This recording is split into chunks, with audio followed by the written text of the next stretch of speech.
નમસ્કાર વિદ્યાર્થી મિત્રો, ધોરણ 12 વાણિજ્ય વ્યવસ્થા અને સંચાલનમાં પ્રકરણ 4 વ્યવસ્થાતંત્ર.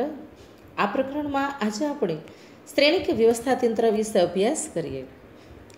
આ વ્યવસ્થાતંત્ર, એનો અર્થ, ઉદાહરણ અને બુકમાં આપેલી તેની રચના એના અંગે સમજૂતી પ્રાપ્ત કરશું.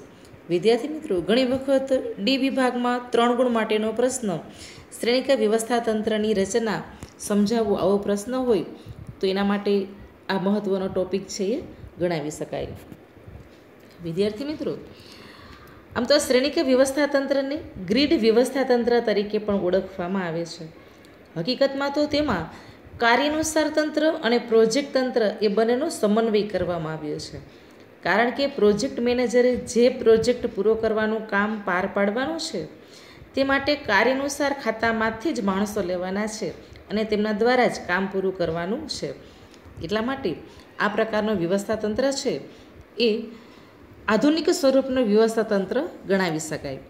કારણ કે આ વ્યવસ્થાતંત્રમાં પ્રોજેક્ટ વ્યવસ્થાતંત્ર અને કાર્યાનુસાર વ્યવસ્થાતંત્ર એ બંનેના લાભો છે એ પ્રાપ્ત થાય છે. ચલો આપણે તેનો અર્થ, ઉદાહરણ અને તેની રચના છે એના વિશે અભ્યાસ કરીએ.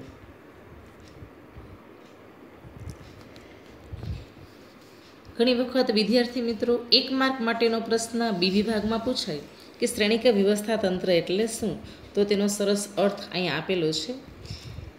શ્રેણિક વ્યવસ્થાતંત્ર એ વ્યવસ્થાતંત્રના આધુનિક સ્વરૂપનું વ્યવસ્થાતંત્ર છે. અંડરલાઈન કરો વિદ્યાર્થી મિત્રો. કયું વ્યવસ્થાતંત્ર એ આધુનિક સ્વરૂપનું વ્યવસ્થાતંત્ર છે, તો વિકલ્પવાળો પ્રશ્ન પણ અહીંયા તમને મળે કે શ્રેણિક વ્યવસ્થાતંત્ર. આ વ્યવસ્થાતંત્રમાં 2 અલગ અલગ પ્રકારના માળખા હોય છે. એક સામાન્ય કર્મનું માળખું કે જે નિર્ણય પ્રક્રિયાનો ભાગ છે, અને બીજું ટેકનિકલ પ્રશ્નોના ઉકેલ અંગેનું માળખું જે પ્રોજેક્ટ માળખું કહેવાય. આ બંને માળખાઓના સંયોજનથી ઉદ્ભવતા વ્યવસ્થાતંત્રને શ્રેણિક વ્યવસ્થાતંત્ર કહેવામાં આવે છે. શ્રેણિક વ્યવસ્થાતંત્ર એટલે શું, એનો અર્થ અહીંયા આપેલો છે. અને વિદ્યાર્થી મિત્રો, શ્રેણિક વ્યવસ્થાતંત્ર અંગે સ્ટીફન રોબિન્સે પણ એક વ્યાખ્યા આપેલી છે, બહુ સહેલી અને સરળ છે.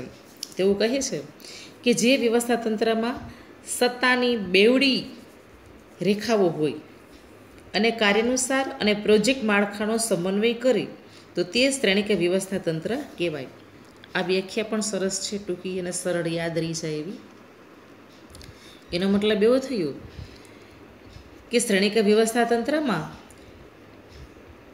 કાર્યાનુસાર અને પ્રોજેક્ટ વ્યવસ્થાતંત્ર આ બંનેની લાક્ષણિકતાઓ ધરાવતું એ આધુનિક પ્રકારનું વ્યવસ્થાતંત્રનું માળખું છે. ટૂંકા પ્રશ્નમાં ઘણી વખત પૂછાય તો આપણે એ પણ યાદ રાખશું.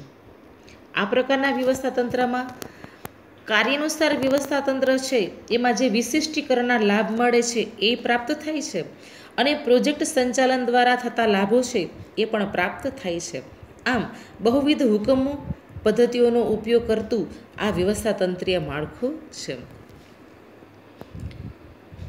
ઘણી વખત 1 માર્ક માટેનો પ્રશ્ન હોય વિદ્યાર્થી મિત્રો કે કયા વ્યવસ્થાતંત્રમાં બહુવિધ હુકમ પદ્ધતિઓનો ઉપયોગ થાય છે, તો આપણે કહી શકીએ કે શ્રેણિક વ્યવસ્થાતંત્રમાં બહુવિધ હુકમ પદ્ધતિઓનો ઉપયોગ થાય. એવો પણ પ્રશ્ન હોય કે શ્રેણિક માળખું એ કેવું હોય છે, તો આપણે કહી શકીએ કે શ્રેણિક માળખું એ કાર્યાનુસાર તેમજ પ્રોજેક્ટ વ્યવસ્થાતંત્રની લાક્ષણિકતાઓને સમાવતું એક આધુનિક પ્રકારનું માળખું છે એવું કહી શકાય. અહીંયા પણ બી વિભાગમાં પૂછાતું 1 માર્ક માટેનો પ્રશ્ન છે.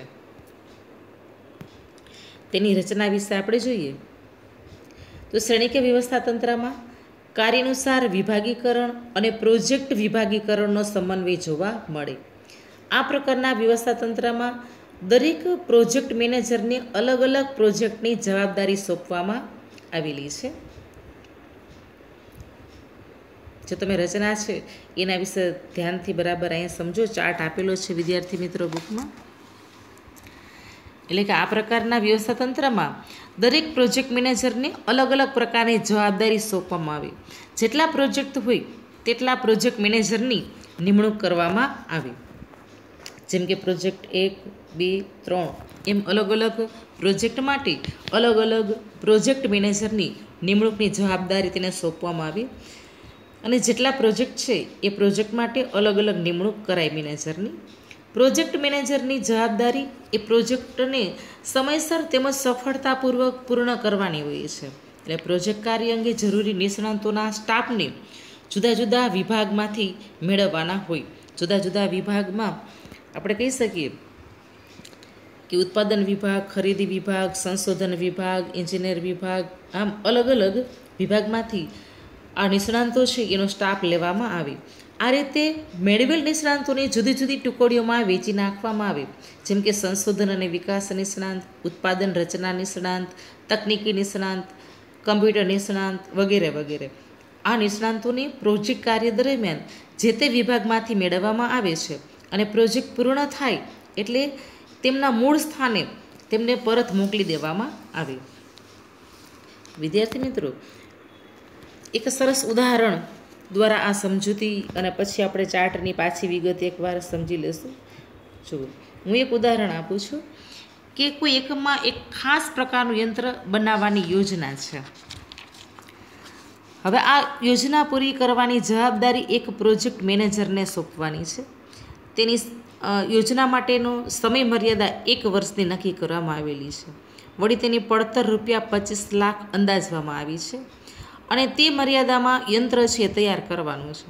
અહીં પ્રોજેક્ટ મેનેજર કામ કરનારા જુદા જુદા ખાતાઓમાંથી અધિકારી પસંદ કરી અને તેમના દ્વારા કામ પૂરું કરવા પ્રયત્ન કરાવે છે. આવા કાર્યકારી ખાતાઓમાં કામ કરતા કર્મચારીઓ એના ઉપર 2 વ્યક્તિઓ સત્તા ધરાવે. એક તો તે જે ખાતાના ઉપરી અધિકારી છે એ, જેમ કે ઉત્પાદન ખાતાના સુપરવાઇઝર પર તેના ખાતાના વડાની સત્તા હોય અને બીજી સત્તા આ પ્રોજેક્ટ મેનેજરની છે તે. સુપરવાઇઝરે પ્રોજેક્ટ મેનેજર તરફથી પણ સૂચનાઓ મેળવવાની છે અને તેનો અમલ કરવાનો છે. આમ શ્રેણીક વ્યવસ્થા તંત્રમાં 2 પ્રકારની સત્તા ઉદ્ભવે. કાર્યકારી ખાતામાં સત્તા અને જવાબદારીની રેખા ઊભી એક જ રેખામાં ઉપરથી નીચે જાય છે, જ્યારે બીજી બાજુ પ્રોજેક્ટ મેનેજરની સત્તા એક જ સપાટીની સમકક્ષ સત્તા છે. જે તમે આ ચાર્ટ છે એના દ્વારા પણ તમે સમજી શકો છો. શ્રેણીક વ્યવસ્થા તંત્ર છે, જો એની આકૃતિ છે એના ઉપરથી જોઈ શકાશે કે સત્તાનો બેવડો પ્રવાહ છે. ઇજનેરી નિષ્ણાંત, જનરલ મેનેજર એમના તરફથી વિવિધ વિભાગોમાં તેમજ વિવિધ પ્રોજેક્ટના સંચાલકોને ઉપરથી નીચેની તરફ સીધી રેખામાં સત્તાનું વહન કરવામાં આવે છે. જ્યારે ડાબી બાજુએ પણ દર્શાવવામાં આવ્યું છે કે દરેક પ્રોજેક્ટ અને પ્રોજેક્ટ મેનેજર એ સ્વતંત્ર રીતે કાર્ય કરે છે, જે માટે જરૂરી નિષ્ણાંત એ જુદા જુદા વિભાગમાંથી મેળવેલ વ્યક્તિઓ હોય છે. આ રીતે વ્યવસ્થા તંત્રમાં શ્રેણીક રચના થાય છે. જ્યારે ટેકનોલોજી અને કામગીરી બંને બાબતો મહત્ત્વની હોય ત્યારે એવા એકમમાં આ શ્રેણીક વ્યવસ્થા તંત્ર છે એ વધારે અનુકૂળ હોય એવું સાબિત પણ થયું છે. જો વિદ્યાર્થી મિત્રો, હજુ ઉપરની આકૃતિ છે એમાં તમે જુઓ કે સત્તાનો બેવડો પ્રવાહ છે. અલગ અલગ નિષ્ણાંત વ્યક્તિઓ છે. ઉત્પાદન વિભાગના નિષ્ણાંત હોય, ખરીદી ઇજનેરી નિષ્ણાંત હોય, વહીવટી નિષ્ણાંત હોય. આપણા તરફથી સત્તા સીધી રેખામાં ઉપરથી નીચે વહે છે, જે તમે એરો છે એના દ્વારા જોઈ શકો. સત્તાથી મેનેજર તરફથી અને સત્તા છે એનો પ્રવાહ ઉપરથી નીચેની તરફ વહે છે, જેને ઉર્ધ્વગામી એટલે કે વર્ટિકલ સત્તાનો પ્રવાહ પણ કહેવામાં આવે. પરંતુ આ પ્રોજેક્ટ મેનેજરો છે, પ્રોજેક્ટ 1, 2 અને 3, જે તમે જોઈ શકો છો, આ પ્રોજેક્ટ મેનેજરો છે. પ્રોજેક્ટ મેનેજર 1 આ જે નંબર આપેલા છે, હવે તેમની જવાબદારી એ છે કે તેમને પ્રોજેક્ટ નિર્ધારિત સમયમાં પૂરો કરવાનો છે. એટલે તેઓ પણ ઉપર સમક્ષ સત્તા એ ધરાવે છે.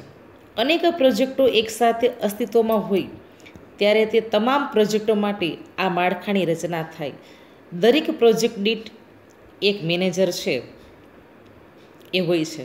અહીં 3 પ્રોજેક્ટો 1, 2 અને 3 પ્રોજેક્ટ છે. જુદા જુદા વિભાગના નિષ્ણાંતો જેવા કે એન્જિનિયરિંગ નિષ્ણાંત છે, ઉત્પાદનના કોઈ નિષ્ણાંત હોય, ખરીદીના નિષ્ણાંત અને વહીવટીના કોઈ નિષ્ણાંત હોય, સંશોધન વિકાસના નિષ્ણાંત હોય કે તેઓ જે કાર્યાનુસાર વિભાગમાંથી પ્રાપ્ત કરવામાં આવ્યા છે.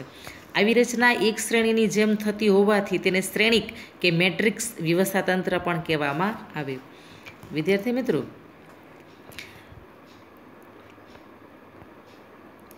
આ રચના છે એની સમજૂતી આપણે આ રીતે આપી શકાય.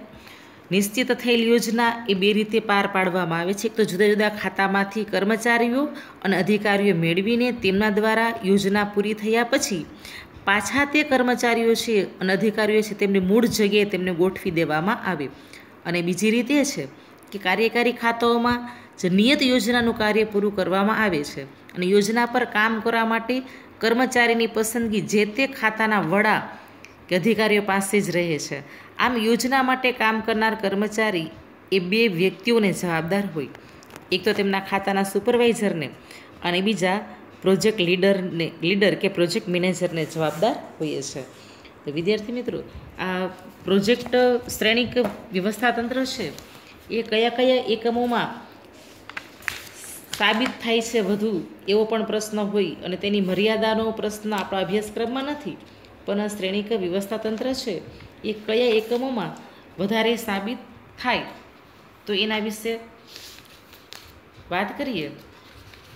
તો ખાસ કરીને જ્યારે કોઈ પ્રવૃત્તિમાં નિશ્ચિત સમય મર્યાદા નક્કી કરવામાં આવી હોય તો તે મર્યાદામાં કામ પૂરું કરવાનું હોય ત્યાં પણ અનુકૂળ થઈ પડે. પડતરની પણ નિશ્ચિત મર્યાદા નક્કી કરવામાં આવેલી હોય ઉત્પાદન અંગેની તો ત્યાં પણ અનુકૂળ થાય. યોજના પૂરી કરવા અનેક પ્રકારની વિશિષ્ટ અને કુશળતાની જરૂર હોય ત્યારે પણ આ શ્રેણિક વ્યવસ્થાતંત્ર ઉપયોગી છે. અને જે પ્રવૃત્તિ કરવાની છે તે કઈ અંશે કંઈક નવીન કરવાની હોય ત્યાં પણ ઉપયોગી છે. ખાસ કરીને જેમાં રસાયણ, દવાઓ, કોમ્પ્યુટર, વીમા કંપની, બેંક, મ્યુનિસિપલ કોર્પોરેશન, રસ્તાનું કોઈ બાંધકામ કરતી પેઢી છે, ભારે યંત્રોનું ઉત્પાદન કરતી પેઢી છે, ઔદ્યોગિક વસ્તુનું ઉત્પાદન કરતા કોઈ એકમો છે વગેરે એકમોમાં આ પ્રકારનું વ્યવસ્થાતંત્ર છે એ વધારે અનુકૂળ સાબિત થઈ શકે. વિદ્યાર્થી મિત્રો, અહીં શ્રેણિક વ્યવસ્થાતંત્ર વિશે તેનો અર્થ અને તેની રચનાની સમજૂતી છે એનો આપણે અભ્યાસ કર્યો. ધન્યવાદ.